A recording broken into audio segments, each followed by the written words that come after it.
ओम शांति। बाबा की अति प्रिय सेवाधारी नेहा बेन, अमर बेन, नंदी बेन, नंदा बेन और सभी भाई बहन जो भी मेरे सामने हैं, मैं सबको खूब दिल से ओम शांति कहती हूँ। ओम शांति। आज बहुत बड़ा खुशी का दिन है।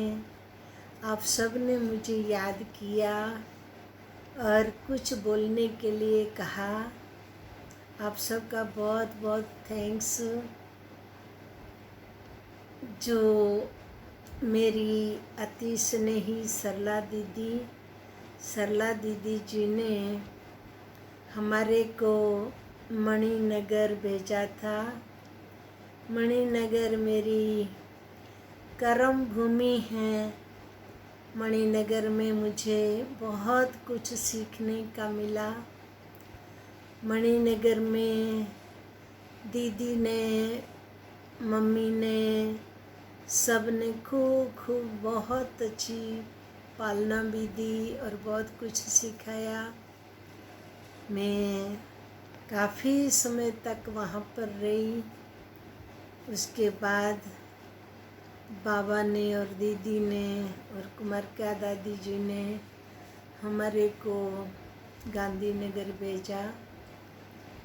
वैसे मेरा नाम कैलाश है। बाबा मम्मा मेरे को कैलाश पहाड़ी बोलते थे।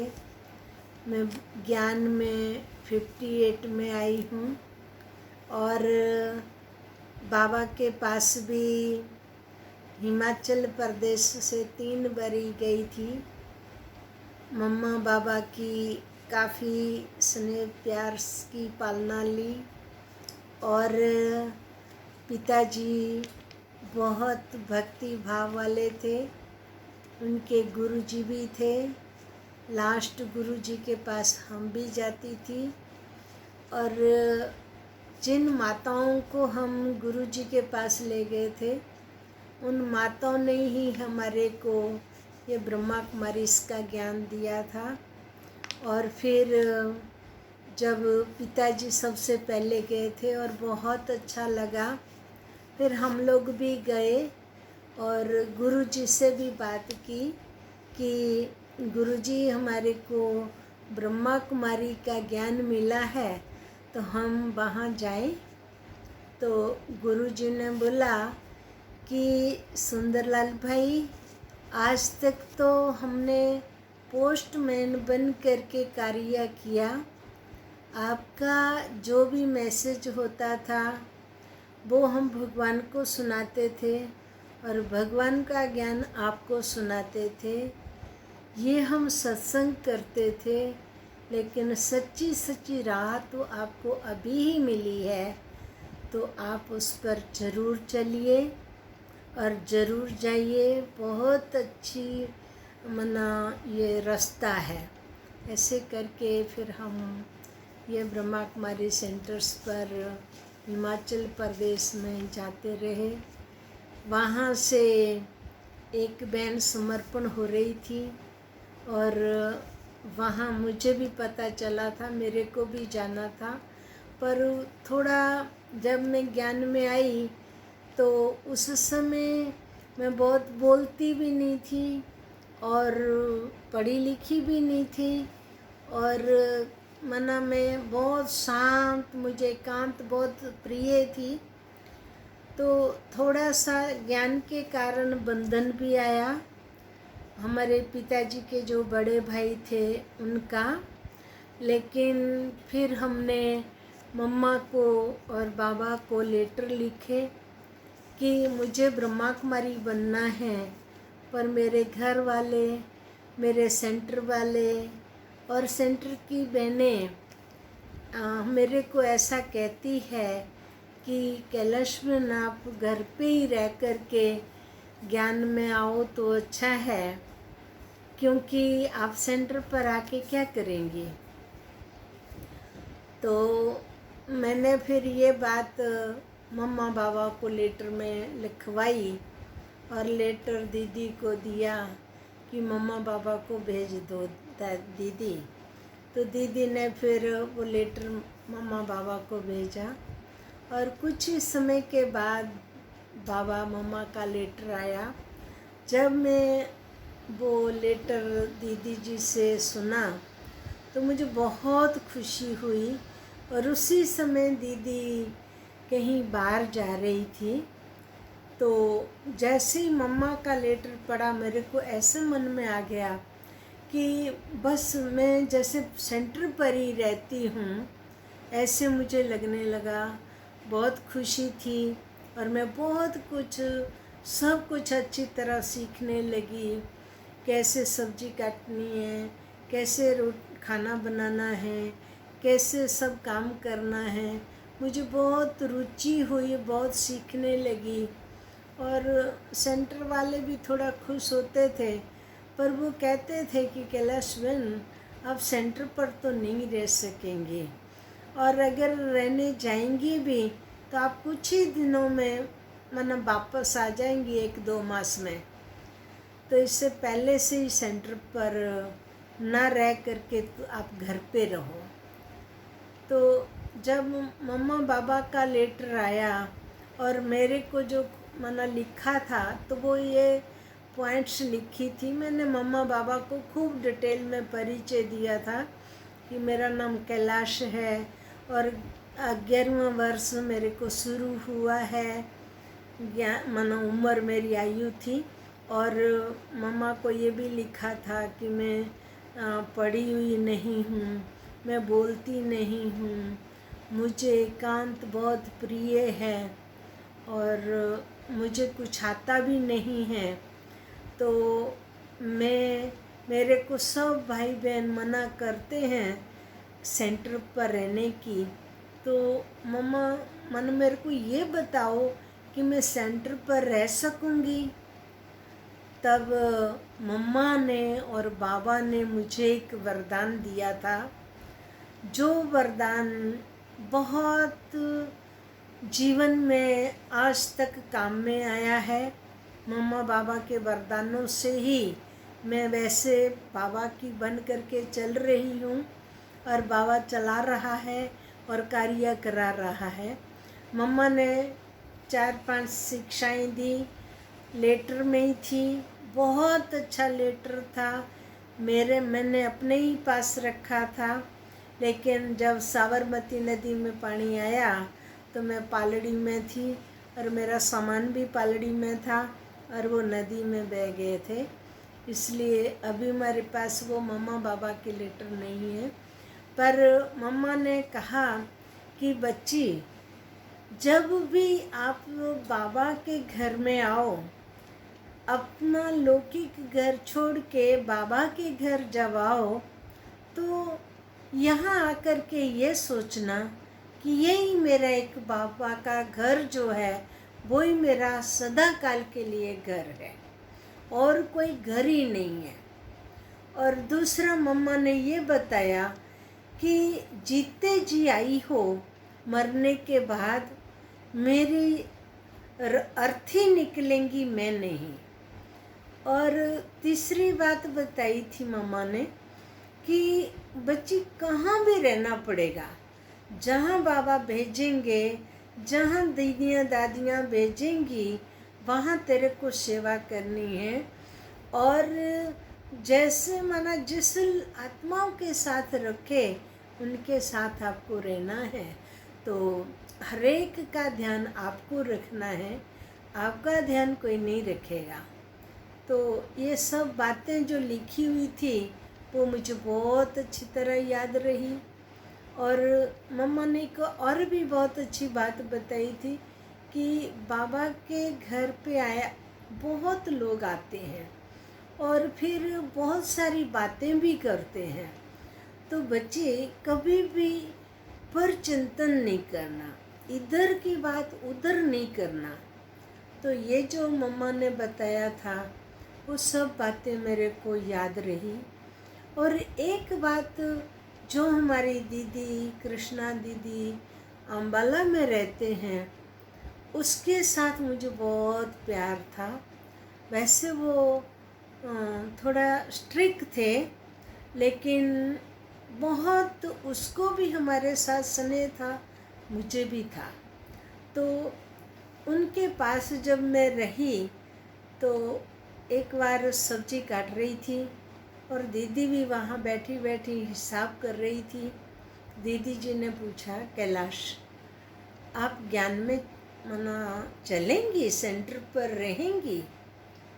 तो मुझे बड़ा आश्चर्य लगा कि अभी मेरे को एक वर्ष माना 1.5 वर्ष रहते रहते को दीदी के ही साथ हो गया। सेंटर पर तो काफ़ी समय से रहती थी, लेकिन 1 वर्ष से मैं दीदी के ही पास रहती हूँ।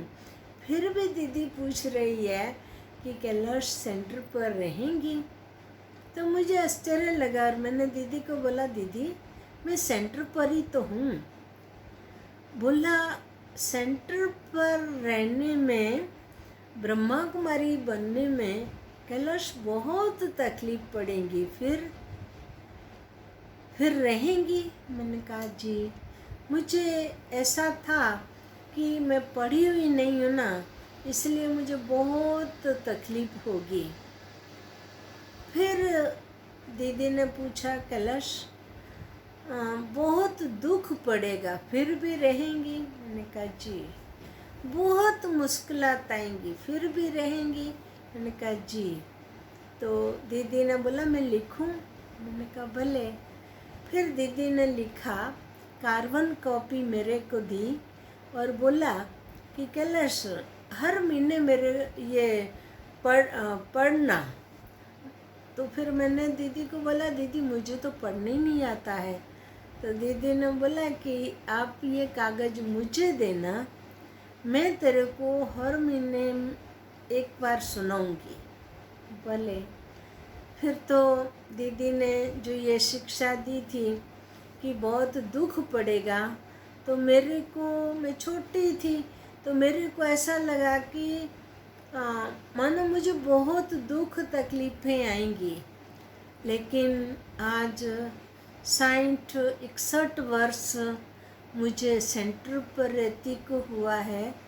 मैं 58 में सेंटर पर रहने लगी थी।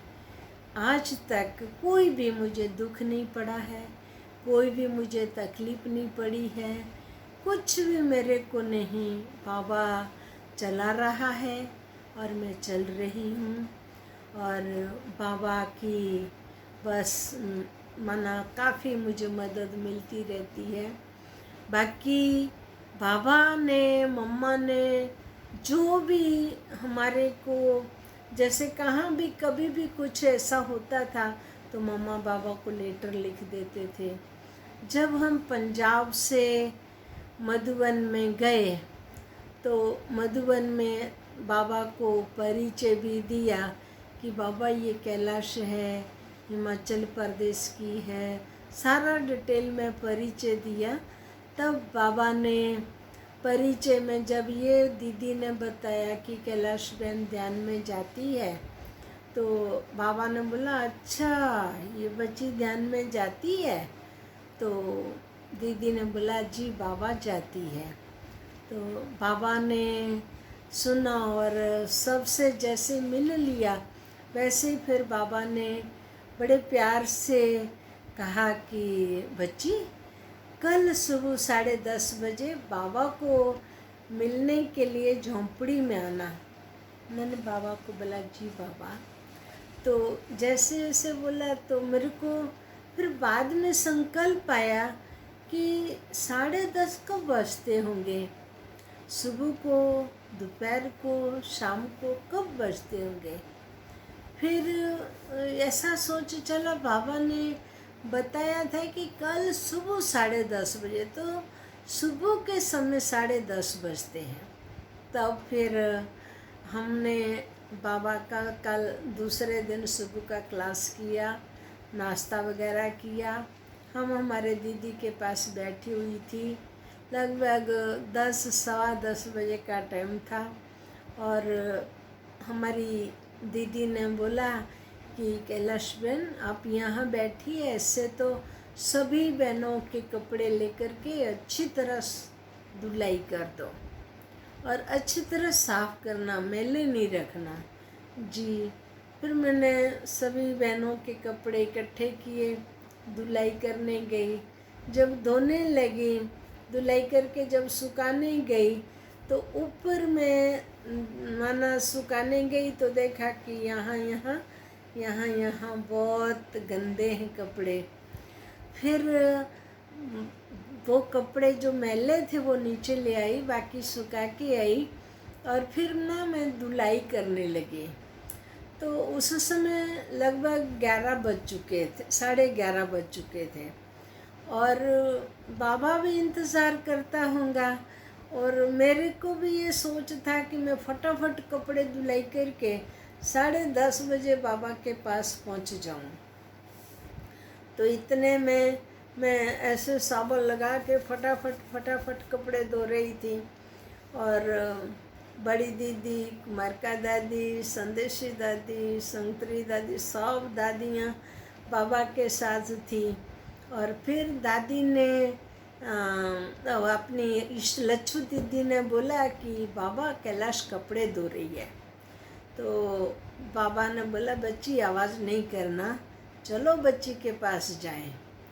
फिर तो बाबा और सभी दादियाँ हमारी ओर आई और हमने तो फुल नल खोला हुआ था और बहुत फटाफट कपड़ा घस रही थी। तो इतने में बाबा ने आकर के मेरी आंखें बंद कर दी। जब आंखें बंद की तो मेरे को थोड़ा अच्छा नहीं लगा और मेरे को ऐसा था कि मैं कपड़े धो रही हूँ, जल्दी मुझे बाबा के पास जाना है। अभी मेरी आंखें बंद कर दी तो मेरे को देरी हो जाएगी बाबा के पास पहुँचने में। तो मैं फिर ऐसे बोलने लगी कि राज दीदी है, कृष्णा दीदी है, आशा दीदी है, सबके नाम लेने लगी, पर कोई भी मेरी वो आंखें नहीं खोल रहा था। तो मैं बहुत कंटाल करके बोली कि आखिर भी है कौन बाबा। तो बाबा ने आंखें खोली, मेरा मुंह ऐसे घुमाया और बाबा दृष्टि देते रहे और बाबा ने बोला देखो बच्ची, अभी बाबा ही तेरे पास है। तो फिर मैं बाबा को देखती रही और बाबा ने फिर हमारे दोनों हाथ पकड़ करके नल पर धुलाई किए और अपने रुमाल से बाबा ने ऐसे पोंछे और हाथ पकड़ा और ले चले झोंपड़ी की ओर। रास्ते में बाबा ने पूछा बच्ची, कपड़े धोते धोते आप किसको याद करती थी, क्या सोचती थी? मैंने बाबा को बोला बाबा मैं यही सोचती थी कि मैं फटाफट कपड़े धो करके 10:30 बजे आपके पास पहुंच जाने वाली थी। तो बाबा ने बोला बच्चे 10:30 क्या, अभी तो 11:30 पौने 12 बज चुके हैं। तो बाबा को बोला बाबा पर मैं 10:30 बजे तो आपके पास पहुंच ही जाने वाली थी। तो बाबा हंस पड़े और बाबा ने बोला बच्ची पहले 10:30 बजते हैं फिर 11:30। फिर मैं मना चुप हो गई और फिर बाबा ने बोला झोंपड़ी में ले जा कर के कि बच्ची कल तेरी टीचर ने बोला था कि आप ध्यान में जाती हो, तो बच्ची अभी जाओ और बाबा को देख के आओ और बाबा को बाबा की भी याद देना और बताना कि मेरे में और बाबा में, ऊपर वाले बाबा में क्या फ़र्क है। बाबा को बोला जी बाबा।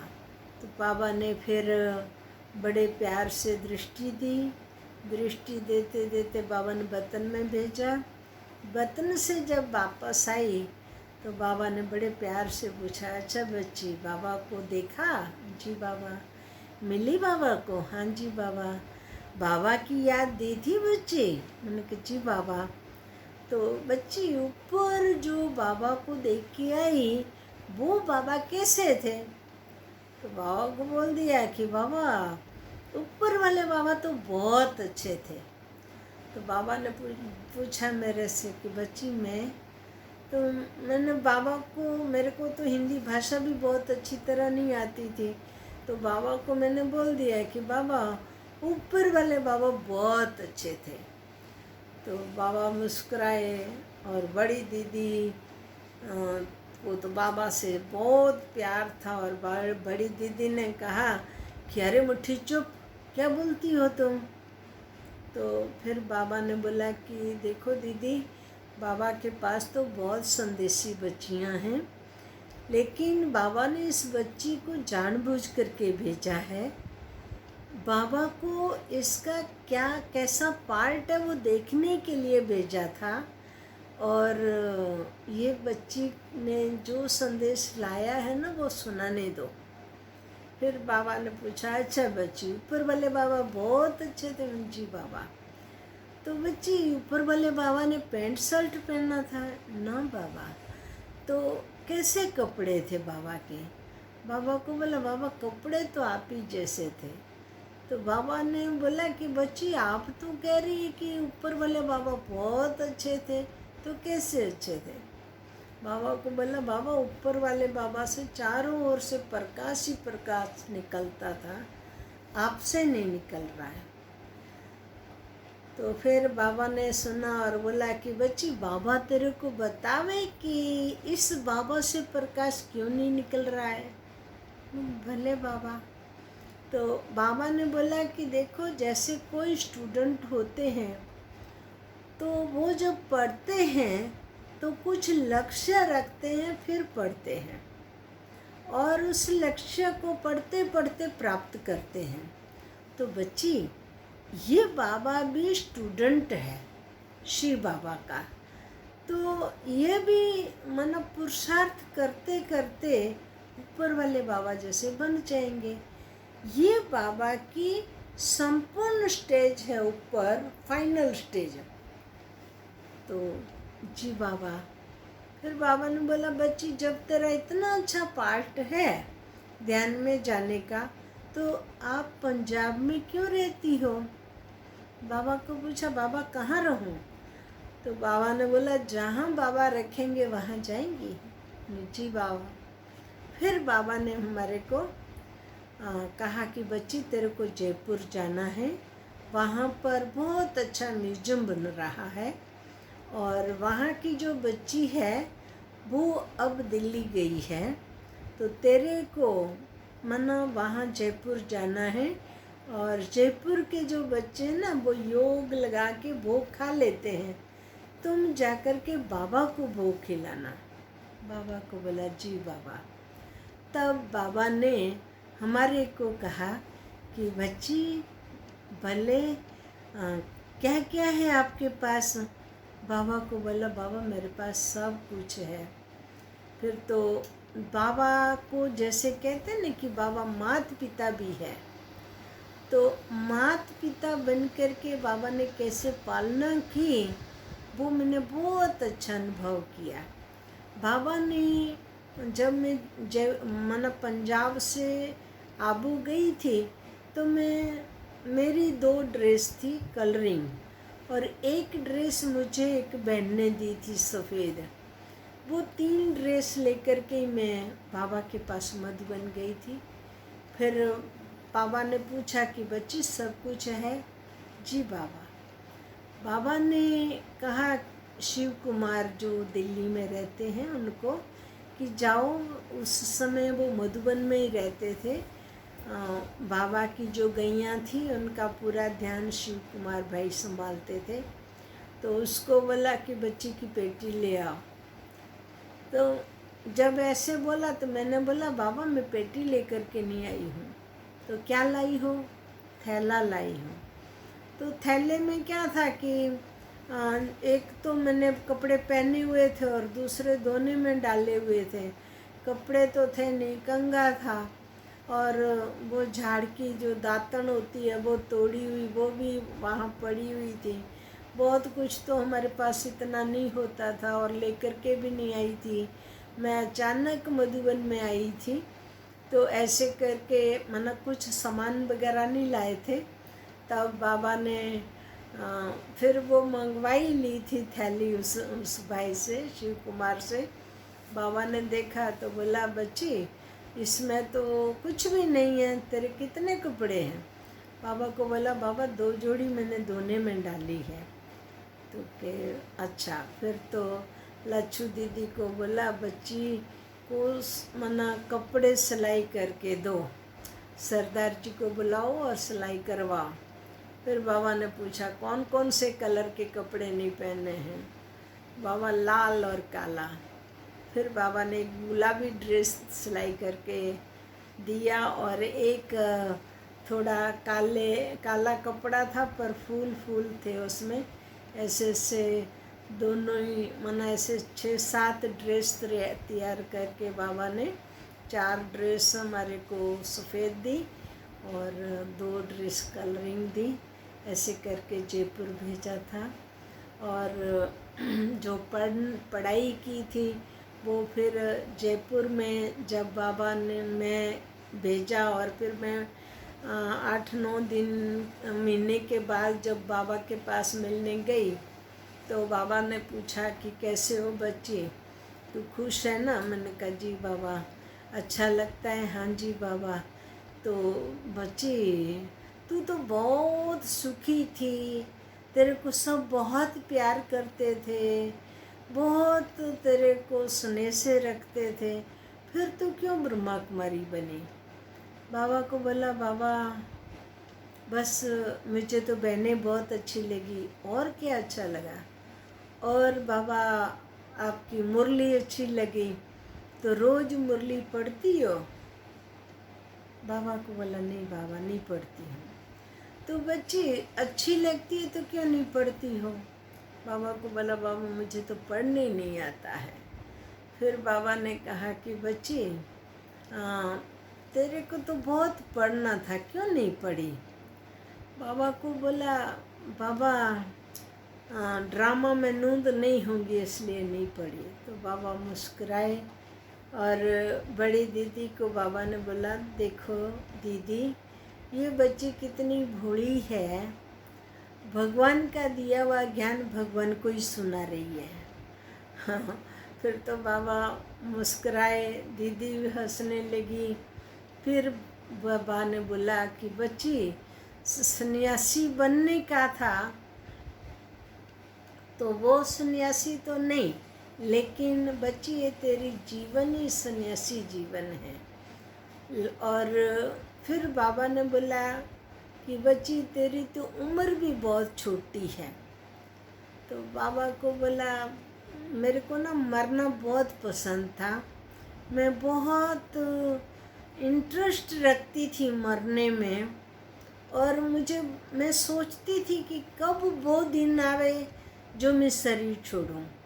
और जैसे बाबा ने ये बोला वैसे ही मैंने बाबा को बोला बाबा आप ये बताओ मैं मरूंगी कैसे? तो बाबा ने बोला कि बच्ची कुछ नहीं, काम करते करते तू सो जाएंगी और मर जाएंगी। तो मेरे को बहुत खुशी हुई। मैंने बाबा को बोला बाबा आप मिले उसकी खुशी है, पर मरने की बहुत बहुत खुशी है।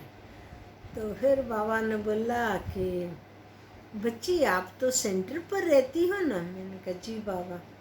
तो बाबा ने कहा बच्ची कोई दुख है ना, कोई तकलीफ है ना, कोई कुछ बोलता है तेरे को ना, तो बच्ची मरना क्यों चाहती हो? तो फिर मैंने बाबा को बोला कि बाबा मैं मरूंगी ना तो छोटी बच्ची बनूंगी, फिर मैं बहुत बहुत पढ़ूंगी और बहुत सेवा करूंगी।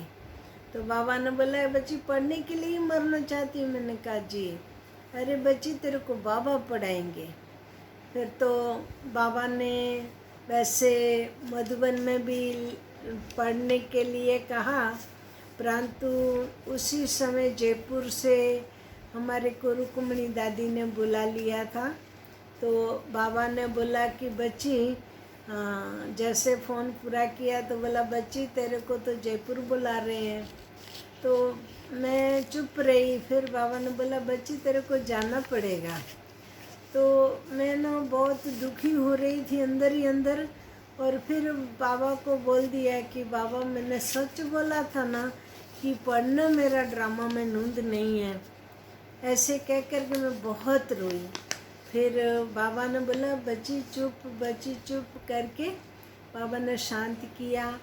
बड़े प्यार से बाबा ने कहा कि बच्ची तुम बाबा को याद करना, शिव बाबा तेरे को पढ़ाएंगे, परंतु ये बताओ कि तेरे जयपुर की दिनचर्या क्या है।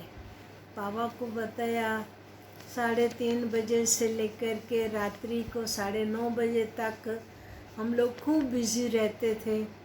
तो बाबा ने सारी दिनचर्या जान करके कहा बच्ची तुम भले जाओ, शिव बाबा तेरे को पढ़ाएंगे, तू कॉपी पेन रखना और बाबा तेरे को सब कुछ सिखाएंगे।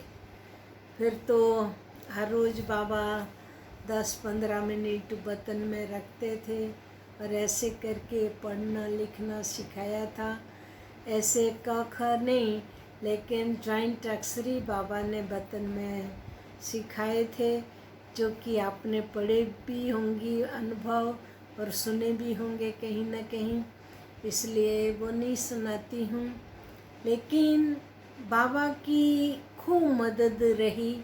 बाबा ने जो बोला था कि बच्ची जयपुर जाओ बाबा को भोग खिलाना, तो बाबा के जो शुरू के संदेश के पार्ट होते थे वो भी बहुत अच्छे होते थे, बड़े क्लियर होते थे। और जैसे हमारे को बहुत सहज मार्ग मिल जाता था। जैसे एक बार की बात है कि मैं जब मणिनगर में ही रहती थी, तो उस समय शुरू में गुरुवार को भी भोग लगता था और रविवार शाम को भी भोग लगता था। तो मणिनगर में हमारी किशोरी बहन थी, वो आती थी, उनका बहुत छोटा सा बच्चा भी था। तो उनको कहीं से बहुत अच्छी सौगात मिली थी, एक घड़ी। तो अचानक पता नहीं घड़ी गुम हो गई। किशोरी बहन 2-3 दिन ढूंढती रही, परंतु घड़ी नहीं मिलती थी। फिर रविवार को आकर के उन्होंने दीदी मम्मी को बताया कि मेरी घड़ी गुम हो गई है, कैलाश बहन भोग लगा रही है, तो आप दीदी उनको बोलो बाबा से पूछ के आए। तो दीदी ने ऊपर बोला, मेरे को योग करा रही थी, तो बोला कि कैलाश बहन आप किशोरी की घड़ी गुम हो गई है तो पूछ करके आना। तो मैंने सबकी याद भी दी और बाबा को बताया, बाबा किशोरी बहन की घड़ी गुम हो गई है और मिल नहीं रही है। तो उन्होंने पूछा है कि बाबा घड़ी मिलेंगी, कब मिलेंगी और कहाँ मिलेंगी। तो बाबा बहुत प्यार से सुनते भी रहे, देखते भी रहे। और फिर बाबा ने बोला कि बच्ची को बोलना कि घड़ी तो मिल जाएंगी, पर बच्ची घड़ियाँ नहीं मिलेंगी। घड़ी के पीछे बहुत घड़ियाँ चली गई। तो बाबा को बोला, बाबा एक ही घड़ी गुम हुई है। तो बाबा ने बोला, बच्ची इतना बोल देना। फिर तो किशोरी बहन को बोला। किशोरी बहन को थोड़ा अच्छा नहीं लगा और वो फिर तुरंत बच्चे को उठा करके घर पे गई। और बहुत छोटी सी खटिया थी नलेश की, उस खटिया पर नलेश को रखा और बर्तन अंदर से ला कर के लोन में ऐसा लगा, सोचती होंगी कि मैं यहाँ साफ करती हूँ। तो जैसे ही बर्तन रखने गई तो घड़ी वहीं पड़ी थी। तो फट से उन्होंने बर्तन रखे, घड़ी उठाई और नलेश की खटिया पर बैठी और सोचने लगी बाबा ने क्या संदेश में बोला था।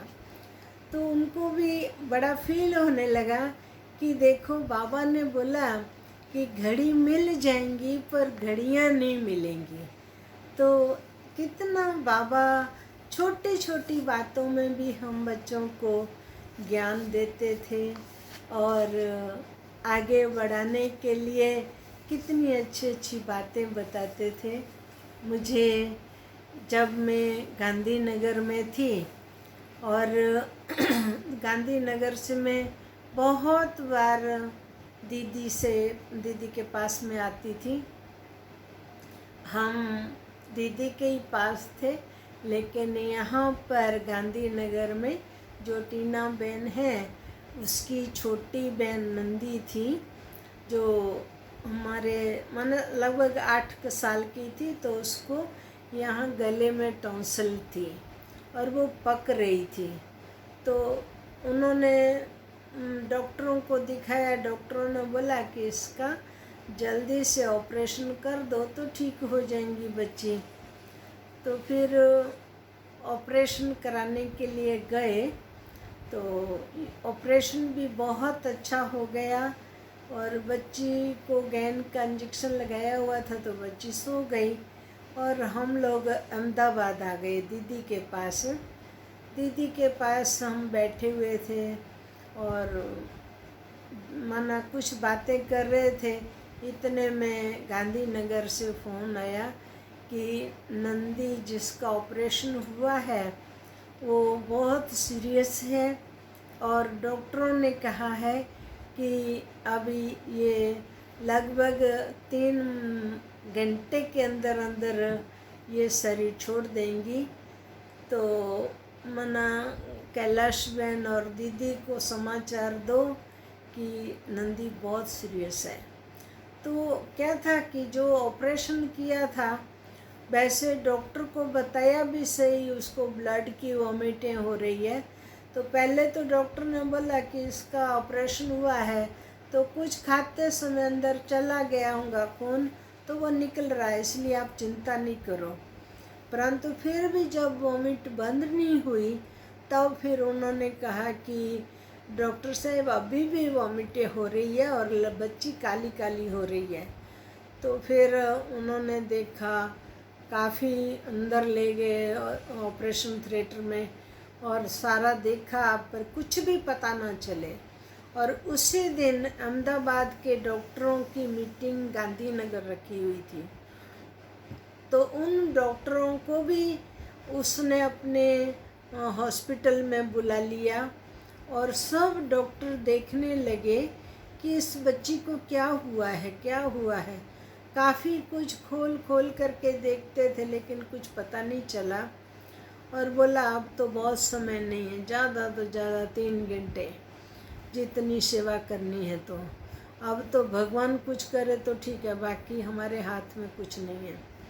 फिर जब दीदी को समाचार दिया तो दीदी ने बोला कि कैलाश बहन अभी ही यहाँ ही आप बाबा के पास जाओ, पूछ करके आओ कि ऐसे ऐसे लड़की सीरियस है तो हम क्या करें।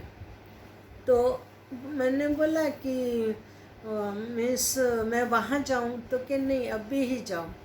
फिर गए तो बाबा ने बोला कि ऑपरेशन करते समय बच्ची की नस कट गई है, इसीलिए नस को बांध देंगे और खून चढ़ा देंगे तो बच्ची बच जाएंगी।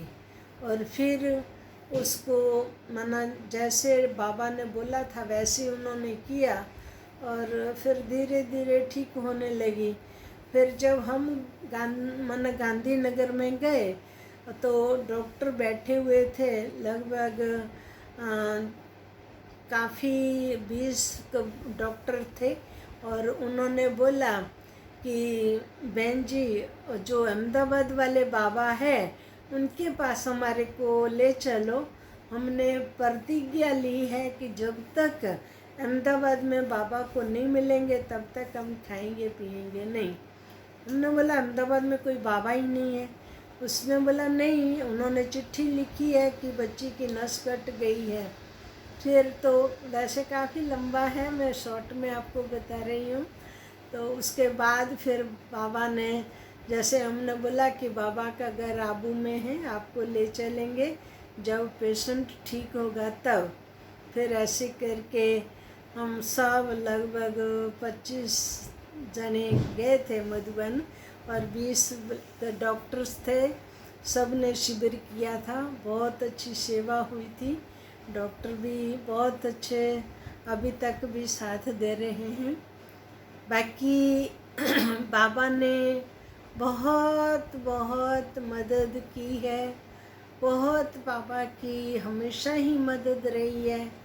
और दीदी जी ने भी हमारे को बहुत बहुत एक जैसे अपनी खुद की बच्ची हो ऐसे संभाला और पाला। बाबा मम्मा ने भी बहुत अच्छी तरह पालना दी। आता तो कुछ भी नहीं था, फिर भी बाबा मम्मा साकार में जब थे तो उस समय भी हिंदी में, पहाड़ी भाषा में, पंजाबी भाषा में मम्मा बाबा कहते थे आज ये गीत गाओ, आज आप गीत गाओ, आज आप गीत गाओ, ऐसे ऐसे गाते थे। और जब बाबा अव्यक्त हो गए उस समय भी बाबा के अव्यक्त होने के बाद हम 3-4 बहनों ने गीत गाया था। तो मुझे अभी किसी भाई ने कहा कि दीदी जो साकर बाबा के अव्यक्त होने के बाद आपने गीत गाया था वही गीत आज भी आप सबको सुनाओ। तो वैसे गाना तो नहीं आता है, लेकिन फिर भी मैं आपको वो गीत सुनाने की कोशिश करती हूँ। ओम शांति। सभी को बहुत बहुत थैंक्स, बहुत बहुत थैंक्स। बहुत अच्छा लगा, आप सब ने शांति से सुना और बहुत प्यार से आप सबको मिल करके मुझे बहुत अच्छी प्रेरणा मिली। ओम शांति। मधुबन में प्यारे बाबा तेरी याद हमको आए। मधुबन में प्यारे बाबा तेरी याद हमको आए। कमरे में जब मैं जाती बैठा दिखाई पड़ता। कमरे में जब मैं जाती बैठा दिखाई पड़ता। कह मीठी बच्ची हमको जैसे वो मुस्कुराए। मधुबन में मीठे बाबा तेरी याद हमको आए। जाती बगीचे में जब यही वासना है आती। जाती बगीचे में जब यही वासना है आती। अंगूरों के ये गुच्छे बाबा हमें खिलाए। मधुबन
तेरी याद हमको आए। ये स्तंभ सामने से मेरा ध्यान खींचता है। ये स्तंभ सामने से मेरा ध्यान खींचता है। क्यों दूर जाके बाबा ड्रामा ऐसा बताए। मधुवन में मीठे बाबा तेरी याद हमको आए। ओम शांति, ओम शांति।